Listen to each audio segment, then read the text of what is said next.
त्याच्यामध्ये आमचा SITवरती आणि राज्याच्या गृह खात्यावरती पूर्ण विश्वास आहे. मला ते ज्ञानेश्वरी ताईंच्या बंधूंनी काही माहिती सांगितली, पूर्णपणे सांगितलेली नाही. काही आत्ता कुमावत साहेब जे आहे त्याचे प्रमुख, त्यांनी आता गेल्या काही दिवसापूर्वी ज्ञानेश्वरी ताईंचा मला वाटतं पुरवणी जबाब त्या ठिकाणी घेतला होता आणि त्या घेतल्याच्या नंतर त्यांनी काही नावं सांगितली होती. त्यांची ब्रेन मॅपिंग काहीतरी तपासणी जे आहे ते आज झालेली आहे आणि आणखी नार्कोटिक्ससाठी उद्या काय 11:30 किंवा काय परवा वेळ दिलेली आहे मला माहीत नाही.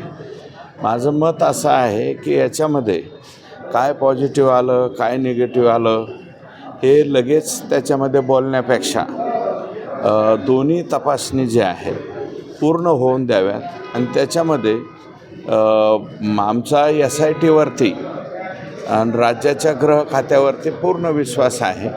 हे 100% त्यांच्यावरती जे पॉझिटिव्ह येतील त्यांच्यावरती ॲक्शन होईल. हे बघा, आपण पोलिसांच्या वरती उलगडा काही बाबीमध्ये अतिप्रेशर असल्यामुळे सुद्धा सुरुवातीला जेवढ्या खुलेपणाने याच्यामध्ये स्टेटमेंट व्हायला हवी होती ते सुरुवातीला झाले नव्हते, परंतु नंतर मात्र त्यांनी खंबीरपणे स्टेटमेंट्स दिलेले आहेत आणि ते स्टेटमेंट दिल्याच्या नंतर SITने लवकरात लवकर जे आहे त्यांच्या तपासणी सुरू केलेल्या आहेत आणि त्या तपासणीवरती आज न बोलता माझं मत असं आहे की त्या दोन्ही कंप्लीट होऊन द्याव्यात आणि कंप्लीट झाल्याच्या नंतर त्याच्यामध्ये ते समोर येईल तर आमच्या SIT प्रमुखावरती पूर्ण विश्वास आहे, कारण त्यांनी पूर्वी आपल्या इथे केजला काम केलेलं आहे. त्यांची काम करण्याची पद्धती जी आहे ती मला वाटतं आपल्या बीड जिल्ह्यामध्ये बऱ्यापैकी सर्व वृत्तपत्र आणि तुम्हीसुद्धा जे TV चॅनल्सचे सर्व पत्रकार बांधव आहे यांनीसुद्धा त्यांची बऱ्याच वेळा स्तुती केलेली आहे.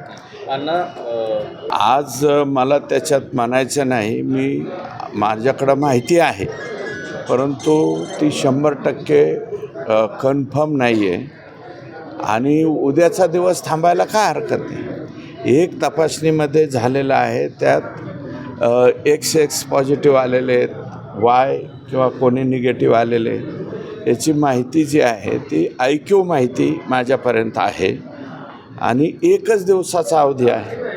उद्यापर्यंत ते जे आहे दोन्ही बाबतीमध्ये जे पॉझिटिव्ह येते त्यांना SIT 100% आरोपी म्हणून त्या ठिकाणी ताब्यात घेईल.